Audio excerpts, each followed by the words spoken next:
우리 한국말 에베소서 성경의 시작은 하나님의 뜻으로 말미암아 이렇게 시작됩니다. 하나님의 뜻. 여러분, 이것이 에베소서의 시작뿐만 아니라 모든 것의 시작이 되는 것입니다. 인류 역사의 시작이고 이 큰 구속 드라마의 시작은 하나님의 뜻이 앞서 세워졌기 때문에 그러합니다. 이 뜻으로 말미암아 내 구원은 시작되었고 나의 믿음의 여정도 시작됐습니다. 모든 것의 시작이 되는 것은 하나님의 뜻입니다. 우리의 신앙은 종종 나의 필요에 너무 집착하거나 나의 강구, 또 나의 어떤 어젠다가 시작이 될 수 있습니다. 우리는 너무 우리의 삶이 현미경처럼 살펴보면서 내 생각이 어떠하고 내 계획이 어떠하고 내 뜻이 어떠하다, 그것을 관철시키기 위해 신앙의 여정을 시작할 수도 있겠죠. 그러나 바울은 이 모든 것의 시작은 하나님의 뜻으로 말미암아 시작되었다라는 믿음의 선언을 하게 됩니다. 우리가 이미 공부했죠. 사도 바울은 3차 전도여행을 끝날 때 드로아에서부터 예루살렘에 이르기까지 오는 길이 순탄하지 않았습니다. 오는 길에 에베소 장로님들이 막 정해호소하면서 가지 마십시오, 결박되고 잡힐 건데 왜 가십니까 했고, 두로에서는 처음 만난 사람들이, 예언자들이 막 성령의 음성을 들었습니다. 가지 마십시오 라고 만류해 보았고, 가이사랴에서는 오랜 동역자요 친구인 빌립과 유명 선지자가 와서 막 결박까지 하면서 가지 마십시오 라고 했으나 사도 바울의 대답은 늘 동일했습니다. 저는 예루살렘에서 결박되고 갇히고 매맞을 것을 알고 있습니다. 그래도 가야 합니다. 왜냐하면 이것이 하나님의 뜻이기 때문에 그러합니다. 하나님의 뜻으로 말미암아 나의 모든 필요, 아젠다를 뒤로하고 그 뜻에 나를 맞추기 시작하는 것, 여러분, 그것이 우리의 정체성 아니겠습니까? 바울은 좀 편하게 살면 안 됩니까? 바울이라고 왜 생각이 없고 계획이 없었겠습니까? 굳이 그렇게 살지 않아도 되는 사람이겠죠. 누가 그렇게 바보처럼 세상에 산다 말입니까? 그래도 바울은 이 길을 끝까지 묵묵히 가야 할 이유가 있었습니다. 내가 이 길을 소망해서가 아니라 하나님의 뜻이 있기 때문에 그 뜻에 나를 맞추기 시작하는 것. 여러분, 이것이 바로 예배 시간입니다. 예배는 나의 필요, 또 나의 기도 제목, 내 감정, 또 나의 어떤 마음, 내 계획을 관철시키는 시간이 아니라 나의 모든 것들을 뒤로하고 하나님의 뜻에 나를 맞추는 시간, 나를 고정시키는 시간이 바로 예배다라고 할 수 있겠죠. 어떤 분과 이제 대화를 나누는데 이제 영성 맞춤형 AI 프로그램이 개발된다고 합니다.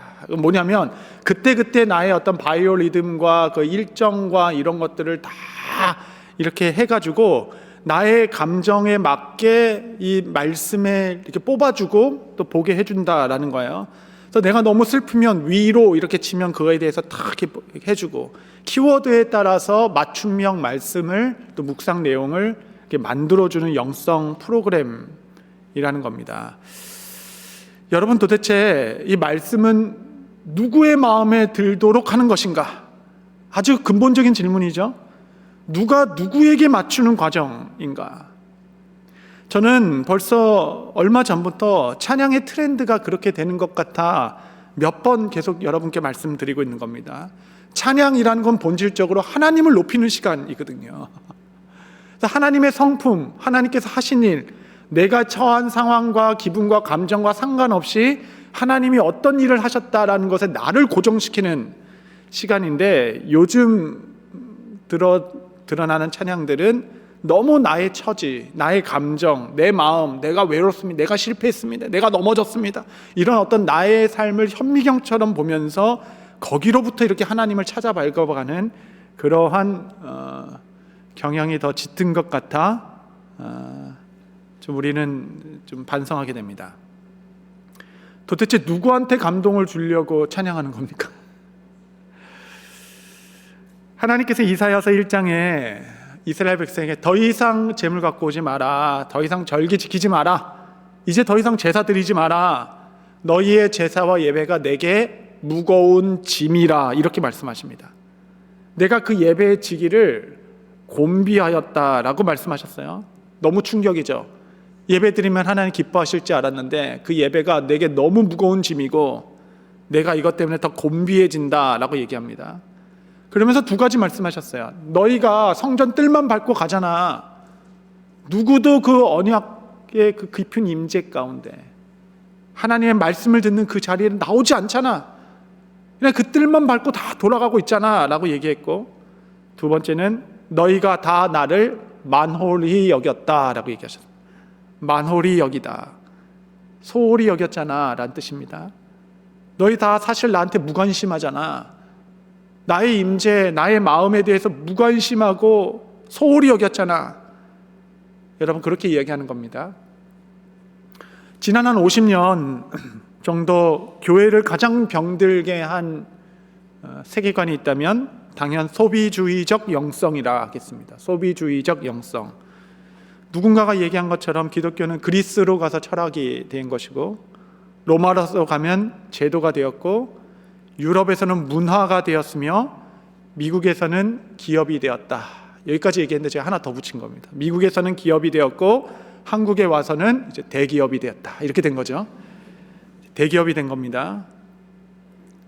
기업의 특징은 무엇이냐면 고객의 심기를 만홀히 여기면 망하는 겁니다. 고객의 심기를 건드리면 망하는 거예요. 노심초사 고객의 트렌드와 그의 정서, 그의 필요를 현미경처럼 밝혀보며 거기에 딱 맞추도록 더 세련되게, 더 편리하게, 더 쉽게 만들어주기로 발전한 것이 기업입니다. 그것은 기업의 생태이고 당연한 일이죠. 이윤 추구가 목적이기 때문에.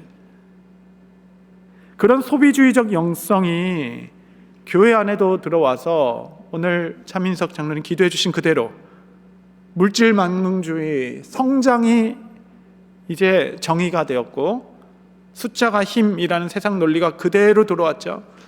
이런 소비주의적 영성의 핵심이 무엇인가? 이 많은 것 현상에 불과합니다. 핵심은 무엇이냐면 이 소비주의적 영성의 본질은 고객이 왕이라는 세계관입니다. 고객이 왕이다.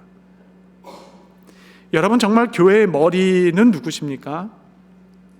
교회의 왕은 누구신가요?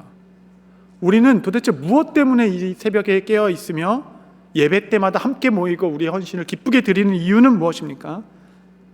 그것은 왕 대신 하나님의 뜻에 우리를 맞추는 시간이에요. 나를 맞추는 것. 그래야 하나님의 뜻이 모든 기도의 시작이 되는 것이고 우리 믿음의 시작이 되는 것입니다. 하나님을 만홀히 여기지 않는 신앙. 여러분, 그렇다면 하나님의 뜻이 무엇입니까? 그 뜻을 알아야 우리가 그 뜻에 맞춰 살지 않겠습니까? 이것은 우리의 또 다른 질문이 되겠죠. 그 하나님의 뜻이 무엇인가를 에베소서 1장은 마침내 그 감추어진 경륜과 그 비밀이 죄송합니다. 밝히 드러났다라고 선언합니다. 온 인류를 향한 감추어진 하나님의 뜻이 이제는 드러났다라고 감격 가운데 써 있는 것이 에베소서 1장입니다. 에베소서에는 하나님의 뜻이라는 단어가 7번 나옵니다. 1장에서만 4번이 나오고 있어요.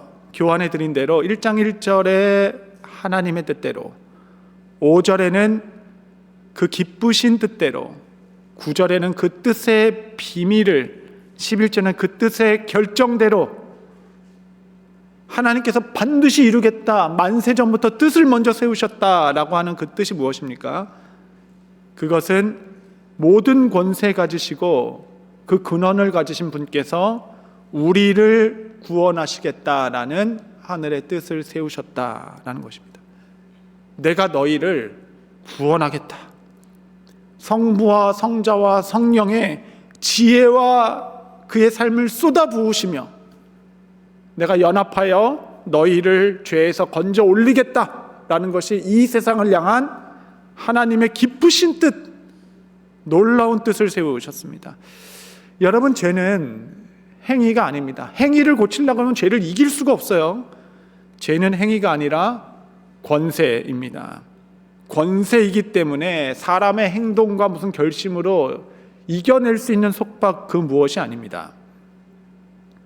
하나님께서는 우리 스스로 전혀 이겨낼 수 없는 이 죄의 굴레를 그냥 두지 않으시고 이 죄악의 구렁텅이에서 우리를 건져내시기로 하나님의 뜻을 세우셨고, 이 뜻은 만세전부터 세우셔서 하나님은 결코 충동적이거나 즉흥적으로 일을 결정하지 아니하시고 만세전부터 세우신 그분의 뜻에 따라 역사를 인도하고 계시고 이끌고 계시다라는 것입니다. 이 구원을 만방에 알리시기로 작정하신 것, 이것이 세상을 향한 하나님의 뜻이 됩니다. 그 뜻을 이루는 방법은 그 누구도 예상하지 못했습니다. 그 누구도 상상하지도 못한 방법이었어요. 그것은 하나님 자신이 이 땅에 내려오시는 방법이었습니다.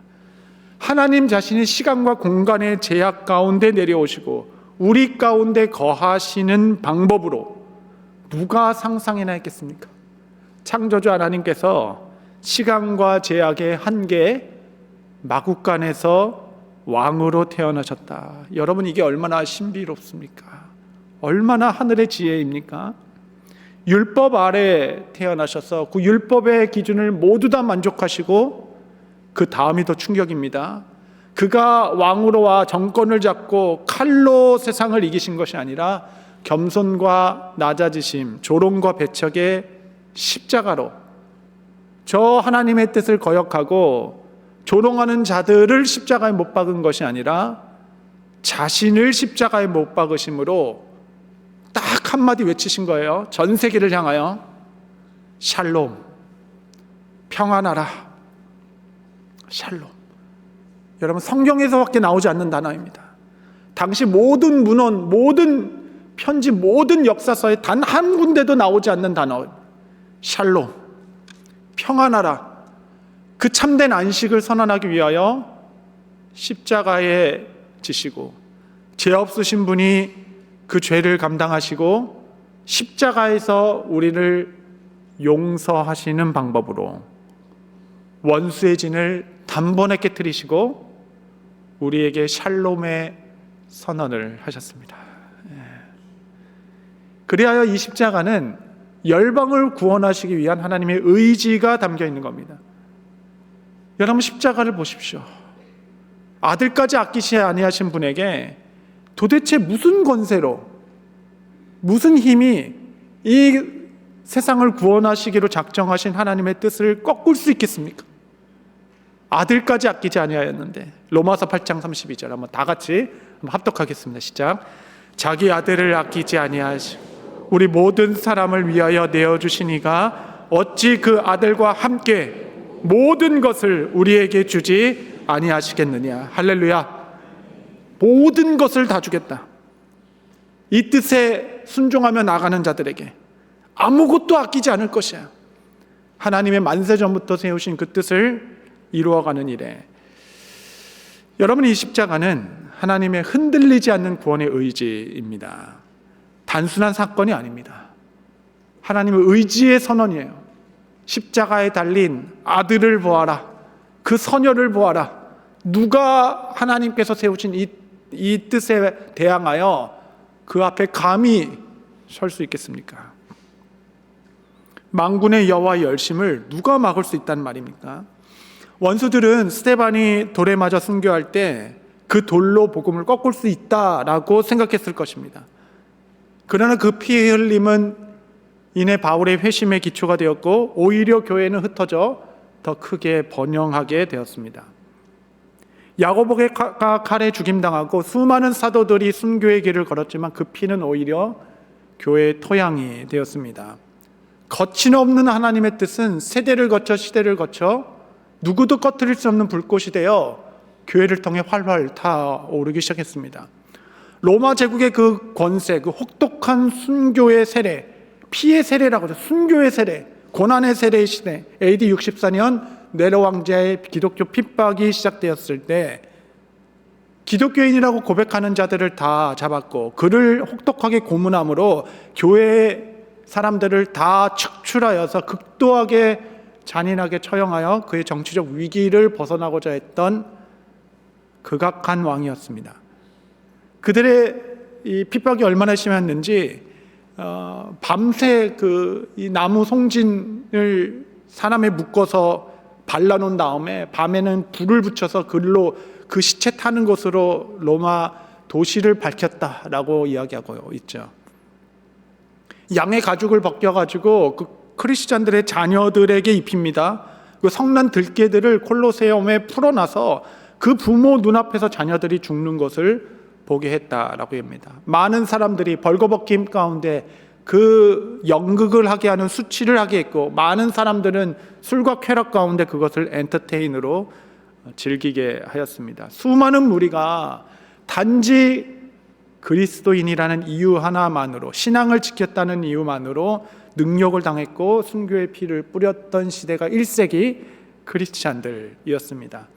박해를 피할 수 있는 방법이 있었어요. 그 당시만 해도 유대인들이 어떤 일종의 권력을 갖고 있었기 때문에 유대인들도 싫어하는 기독교인들, 그 가장 가난하고 가장 보잘것없고 그런 자들을 타겟으로 삼은 것입니다. 그래서 너 크리스찬이야 라고 얘기했을 때 나는 유대교인입니다 라고 얘기했다면 여러분 그 피해 세례, 그 고난의 시간은 지나갈 수 있는 것입니다. 한마디만 얘기하면 됐어요. 그리스도는 하나님의 아들이 아니라 좋은 선지자, 위대한 스승, 우리가 닮고 싶은 사람, 그의 가르침은 위대하고 놀라운 랍비, 정말 좋은 스승입니다 라고만 얘기하면 그 피해 세례를 피할 수 있었습니다. 그렇게 많은 사람들이 야만적으로 죽고, 그렇게 콜로세움에서 뜯겨 죽을 때 도대체 다시 오시겠다 한 예수님 어디 계시냐, 수많은 사람들이 회의와 수많은 사람들이 어려움 가운데, 여러분 주님께서 곧 오시겠다 하셨으니 그들이 얼마나 기도했겠습니까? 그렇죠? 아주 간단한 타협이었어요. 큰 배교도 아닐 수 있겠습니다. 그리스도는 하나님의 아들이 아니라, 메시아가 아니라 그냥 좋은 랍비였고 선지자였습니다 라고만 고백했으면 됐었어요. 이러한 고난의 세례가 임하기 시작할 때, 이제 교회는 끝났다 라고 얘기했을 때 하나님께서는 고이 키워온 하나님의 종 마가를 통하여 복음서를 쓰게 했습니다. 그 복음서가 AD 60년, 70년에 쓰인 마가복음입니다. 마가복음 1장 1절 한번 다 같이 읽겠습니다. 시작. 하나님의 아들 예수 그리스도의 복음의 시작이라. 많은 사람들이 흔들리기 시작할 때 정말 그리스도가 다시 오시는가? 그분은 정말 하나님의 아들이신가? 많은 사람들이 흔들 때 교회에 주신 하나님의 말씀은 하나님의 아들 예수 그리스도 복음의 시작이라. 교회가 흔들릴 때마다, 많은 사람들이 길을 잡지 못할 때마다 하나님께 때에 맞는 말씀을 주시고 그들의 심령을 붙들어 주셔서, 그분은 선지자가 아니다, 그분은 좋은 랍비가 아니다, 그분은 하나님의 아들 복음의 시작이다 라고 마가복음을 통하여 복음서를 쓰게 하셨습니다. 중세시대의 교회 자체가 타락하여 권력과 결탁하고 이 복음을 능력 없는 어떤 제도로 전락시켜 버렸지만, 하나님은 루터와 칼뱅 비롯한 개혁자들을 일으키셔서 다시 복음의 순수성을 회복하고 오직 믿음, 오직 예수, 오직 말씀, 오직 은혜, 오직 하나님께만 영광, 이 5가지 기치에 붙들어서 다시 교회가 갱생되도록 역사를 이끄셨습니다. 만세 전부터 모든 열방이 복을 받기로 작정하신 하나님의 뜻을 누가 끊을 수 있겠단 말입니까? 르네상스 계몽주의 시대가 열려서 인간의 이성과 합리주의가 마치 가장 높은 가치처럼 되어서 신의 자리를 빼앗으려고 하고, 철학자 니체는 신은 죽었다라고 선언했지만 그 말을 할 철학자는 죽었지만 교회는 죽지 않고 그 불꽃은 꺼지지 않았습니다. 20세기 들어서 공산주의와 무신론이 교회를 짓밟고 성경은 불태웠지만 교회는 지하교회로 흩어져 꺼지지 않는 불꽃처럼 그의 생명을 유지하고 있습니다. 지금은 세속주의, 포스트 모더니즘이라고 말하며 상대주의, 모든 것을 복음을 가볍게 하고 공격하나 하지만 물질주의, 쾌락주의가 교회를 이내 끝내 잠식하지 않고 어떤 철학이나 어떤 이념이나 어떤 정치 권력이나 사회 사상이라 할지라도 십자가에서 보여진 하나님의 구원의 의지를 결코 그 누구도 꺾을 수 없을 것입니다. 아들까지 아끼지 아니하신 분, 하나님의 그 경륜 안에 누가 어떤 철학이 어떤 권세가 정권이 이 하나님의 놀라운 계획을 꺾을 수 있단 말입니까? 역사의 한복판에서 하나님께서는 언제나 선언하셨습니다. 내가 반드시 내 백성을 구원해내겠다. 이 하나님의 뜻, 이 의지는 결코 무너진 적이 없어요. 꽃은 시들고 푸른 마를지라도 하나님 말씀은 영영이 서게 될 것이에요. 그리스도가 나라가 이 땅에 이루어지는 그날에 이르기까지. 하나님은 모든 시대에 항상 젊은이들을 불러오셨습니다. 다음 세대 젊은이들을 불러 이 선교의 뜻에 동참하게 하셨고, 이 하나님의 뜻이 있기에 교회는 다시 힘을 얻고, 주님께서는 교회에 계속적으로 생명력을 부어넣어 넣으시며 이 시대에 이 복음이 땅끝까지 전하도록 너희는 새로운 마음으로 이 일에, 놀라운 일에 동참하라. 하나님께서는 교회를 격려하시고 세워주십니다. 요한계시록 7장 15절에서 17절에 보면, 그러므로 그들이 하나님의 보좌 앞에 있고 또 그의 성전에서 밤낮 하나님을 섬기매 보좌에 앉으신 이가 그들 위에 장막을 치시리니 그들이 다시는 줄이지도 아니하고 목마르지도 아니하며 해나 아무 뜨거운 기운에 상하지도 아니하리니 이는 보좌 가운데 계신 어린 양이 그들의 목자가 되사 생명수 샘으로 인도하시고 하나님께서 그들의 눈에서 모든 눈물을 씻어 주실 것입니다. 이 요한계시록에 쓰여져서 AD 90년 도미티아 황제의 제3의 고난의 시간을 맞이했을 때, 교회들은 없어지고 사도 요한은 밤모섬에 유배되었을 때 하나님의 편지가 또 교회들에게 생명력을 불어넣는 것입니다. 1세기 성도들이 이 말씀을 듣고 얼마나 위로가 되었을까요? 왜냐하면 실제로 그들은 카타콤에 숨어 굶주렸었고 너무 목말랐으며 해로 말미암아 다 불타 순교하기 시작했고 매질로 상하에 있었습니다. 그런데 그날 거기서 하나님께서 큰 장막을 펴시며 우리를 어떤 뜨거운 기운에도 상하지 않도록, 다시는 줄이지도 목마르지도 않도록 우리 눈에서 어린 양 되신 주님께서 눈물을 씻어 주실 것이다. 생명을 불어넣으시고 마지막 비전을 바라보도록 그날을 위하여, 그 뜻을 위하여 교회를 세우셨고, 교회를 통하여 그 일은 주님 오실 때까지 계속되게 될 것입니다. 교회는, 예배는, 성도의 삶은 이 높으신 뜻에 우리를 맞추기 시작하는 것입니다. 사도 바울을 보십시오. 그의 인생을 보십시오. 하나님의 뜻에 매료된, 그 영광에 매료되어서 마지막 인생까지도 아름답게 불타오르고자 하는 그 성령의 인도하심을 보십시오. 우리는 이 땅에서 또 다른 바울이 되고 보내심 받은 교회가 되어 나는 예루살렘으로 꼭 가야 합니다 라는 바울의 고백에 따라 우리도 좁은 길로 그 믿음의 여정을, 마지막 영광을 향하여 걷고 또 걸어가는 것입니다. 삼위 하나님께서 아들까지도 아끼지 아니하신 그 완성된 복음 붙들고 땅끝까지 흩어져 이 구원의 일을 이루어가는 것, 이것이 지역교회가 이 땅에 존재하는 목적이요 우리 교회가 나아갈 비전과 방향성이 되는 것입니다. 여러분의 상황이 어떠한가 상관없이 이 높으신 하나님의 뜻에 우리의 모든 자원을 고정하기 시작하여 이 천국 복음이 땅끝까지 전하는데 쓰임받고 헌신하는 우리 뉴저지 치도교회의 새로운 40년 모두 되시기를 바랍니다.